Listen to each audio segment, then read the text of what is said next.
Out front tonight, the breaking news. An administration official telling CNN moments ago that the White House asked former White House counsel Don McGahn to state publicly that President Trump did not obstruct justice.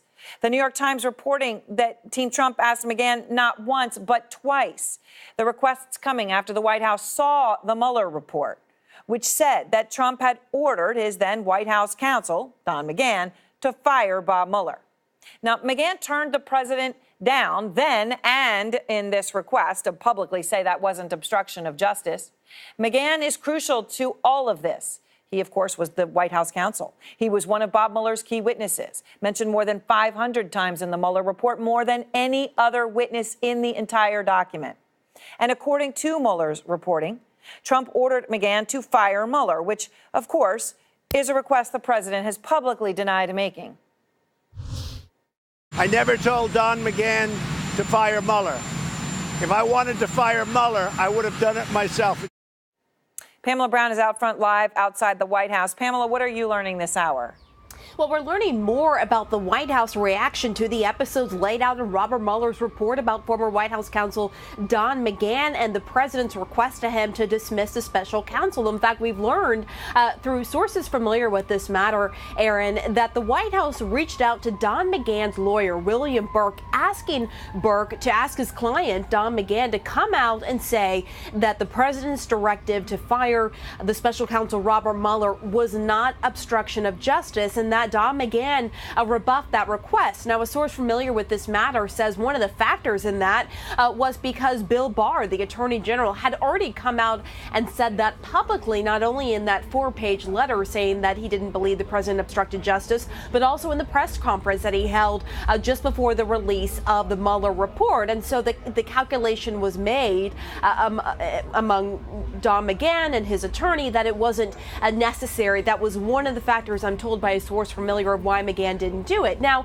the White House was aware that Don McGahn had told the special counsel during his more than 30 hours of interviews that McGahn did not believe that the president obstructed justice through his actions. And so it appears, Aaron, that the White House wanted McGahn to then come out and publicly say that to help squelch some of the fallout from the report. But again, McGahn decided not to do that. And also part of the calculation was that the president tweeted directing right at McGahn, as you'll remember, right after the report's release the next day, saying that, asking why people are taking notes and so forth. And so at that point, it really became moot for McGahn to ever come out and make any sort of statement. But it's interesting to note that this is coming out now because, in effect, the White House is getting what it wanted, getting it out there that McGahn had told the special counsel that he didn't believe the president obstructed justice. Joining us to discuss this, the former U.S.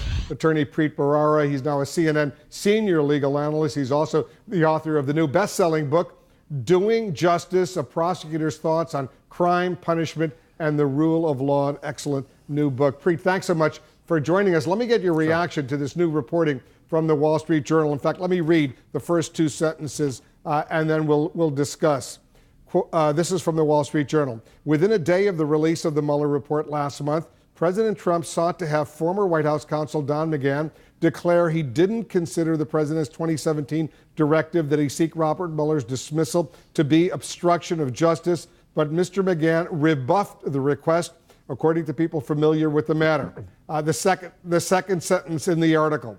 Mr. Trump has publicly denied asking Mr. McGahn to fire the Russia probe special counsel since the release of the report, in which Mr. Mueller detailed that directive, and a subsequent request by Mr. Trump that Mr. McGahn deny that conversation ever happened. Quote, if I wanted to fire Mueller, I didn't need McGahn to do it. I could have done it myself, Mr. Trump tweeted last month. This is very dramatic. What's your reaction, Preet?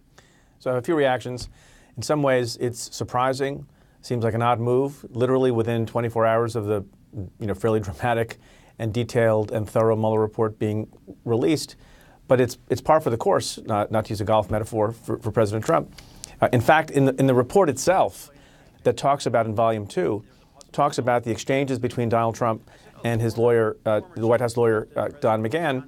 There's a whole discussion of how he had asked Don McGahn to basically get rid of Bob Mueller, and Don McGahn didn't do that. And then when the stories leaked out about that exchange between him and Don McGahn in the New York Times and elsewhere, Donald Trump tried to get McGahn to say that those facts weren't true, that he hadn't used the word fired and to dispute the facts, and Don McGahn refused to do so there as well. So on the one hand, it seems so nuts, I hate to use that word, that you have a person who has been painted in a bad light, the president, for trying to get people to bend to his will and to say things that are exonerating of him because he cares about exoneration, and to do the very same thing that was set out and set forth in the Mueller report the day after the Mueller report comes out. It also, by the way, is in some ways worse than what happened with respect to the factual allegations that he tried to get Don McGahn to recant with respect to the reporting, because here he was asking Don McGahn, the former White House counsel, to make a legal conclusion about obstruction.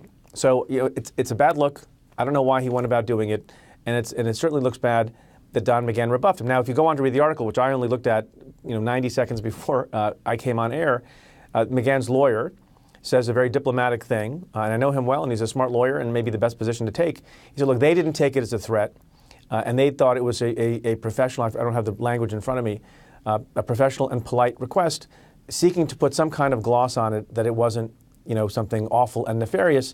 But in light of all the other things that have gone on, I think it was a poor move, and I think looks not good. There's more details now coming in from the New York Times, which has not only matched the Wall Street Journal report, but has additional details as well. Let me read a few sentences from the New York Times story that was just posted. White House officials asked at least twice in the past month for the key witness against President Trump in the Mueller report, Donald F. McGahn II, to say publicly that he never believed the president obstructed justice. According to two people briefed on the request, Mr. McGahn, who was the president's first White House counsel, declined. One of the people said his reluctance angered Mr. Trump, who believed Mr. McGahn showed disloyalty by telling investigators for the special counsel, Robert Mueller, about Mr. Trump's attempts to maintain control over the Russia investigation. And Preet, listen to this. This is from the New York Times. The White House made one of the requests to Mr. McGahn's lawyer, William A. Burke, before the Mueller report was released publicly, but after the Justice Department gave a copy to Mr. Trump's lawyers to read. Reading the report, the president's lawyers saw that Mr. Mueller had left out that Mr. McGahn had told investigators that he believed Mr. Trump never obstructed justice. So these are more details, not just once, but twice making that request to McGahn, but twice being rebuffed. Yeah, look, I stand by the comments I made a couple of minutes ago, that this is a president who tries to get everyone to see things his way. I don't know that the mere fact that he was trying to do that constitutes some further offense, but it comes close to the line, given the authority that he has and given the reputational impact he can have on someone because of how he tweets and sort of generalized threats that he has made about people who he thinks are going to say bad things about him and whether or not they can get further jobs and everything else. I'm not saying it is this, but it smacks a little bit of witness tampering. I'm not saying that it's witness tampering, but it's the kind of thing that you have to be very, very careful about. And this president doesn't have a lot of carefulness about him with respect to any of this. What's important to him is to get as many people as possible to say he did nothing wrong, even when the facts show otherwise. We know from the Mueller report, all 400 plus pages, that the president told McGahn to fire the special counsel, Robert Mueller, and that he didn't fire the special counsel. The president asked McGahn to deny a report that the president told McGahn to fire Mueller. McGahn once again refused. What do you make of that, and how significant would McGahn's testimony in an open session of Congress turn out to be? I think the testimony will be very significant because you'll be hearing the Q&A, in flesh and blood, and there'll be the possibility of follow-up questions and a little bit more details about the conversations could be gone into. How significant is it? I think it's quite significant. Now, you use the term fired, and I've seen now both the Attorney General of the United States and the president's personal lawyer, Rudy Giuliani, say all sorts of things to try to explain that away. I mean, Bill Barr has said, quite cleverly, I think, that the fact that Donald Trump wanted Bob Mueller gone, and that the reason he wanted Bob Mueller gone, or at least the pretextual reason that he put forward, and to my mind pretextual, was that Bob Mueller had some conflicts that his own lawyers told him were silly and ridiculous and didn't make any sense, and there were no conflicts. Bill Barr's argument is that if the president wanted Bob Mueller gone on that basis, he wasn't interfering with an investigation or obstructing any investigation, because the assumption would be Bob Mueller leaves because of the conflicts, and then some other special counsel will be put in his place. So that could not possibly mean or intend to have meant the end of the investigation. I think that's a nice and interesting gloss to put on it after the fact. I think everyone understands from the president's words, actions, and more actions that we're hearing about in real time as we do this broadcast, that he wanted the investigation over. It wasn't just that he wanted Bob Mueller gone. He wanted the investigation over. And I think the testimony that McGahn will give about that is incredibly important for people to hear.